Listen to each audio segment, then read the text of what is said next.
Ito sa Baliman pa Bangir, may isa content creator ani Angel Andres. Ano ni Armando Yono? Amoyo kad ni Armando Yono. Akat nadon-donor gaputi bulos nga aso mga idol. Ay, kasama na dito na baga bigat mo Sir Lawrence, shout out kuman amin nga padak nga buy-buya ta programang idol from Baay Batak City kani Marites Tolentino Ilanan din nang ibaga tagat ni Angelo Kinay ni Pai Alvesa Villanueva manipod Cheryl Washington kani Efren Aguinaldo na imbaga bigat mo. Okay? Awan talaga, jak masarak. Ay, lokal latta na ya.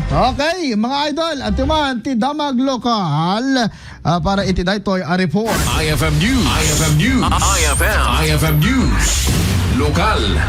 Gaputi bulos nga aso ket nasugsugatan ti may sa vlogger ken miyembro ti LGBTQIA+ ani Angel Andres wenno adda ti screen name nang Armando Yuno. Basar ti panakisarita ti news team ken Angel ket kabayatan ti panagnana ti sango ti kalsada pansa ti barangay Kabungaan ti siyudad ti Lawag iti oras nga alas 8 ti rabii ket ditoy anakamkamat isuna babaen ti may nga aso adakkel ti bagina nga agmaris daga. Kunana adandani pa isunan anakagat iti daytang oras ngem tinulungan isuna ti kadwana. Hindi na pasamak de tiket lepas mi nag-dinner tapos awan ti danong ngamin di apartment ti friend ko. So nag-decide kam tayo nga friend ko nga ingkam gumatang. Dohang kam familiar di place kasi nauneg suna di Kabungaan. And then agsapsapol kami store tapos and get out of nowhere dinasip nga ti park ada aso nga biglang ti maray kanya mi sumugod. So nga nag-adrenaline rush nagtarataray kami.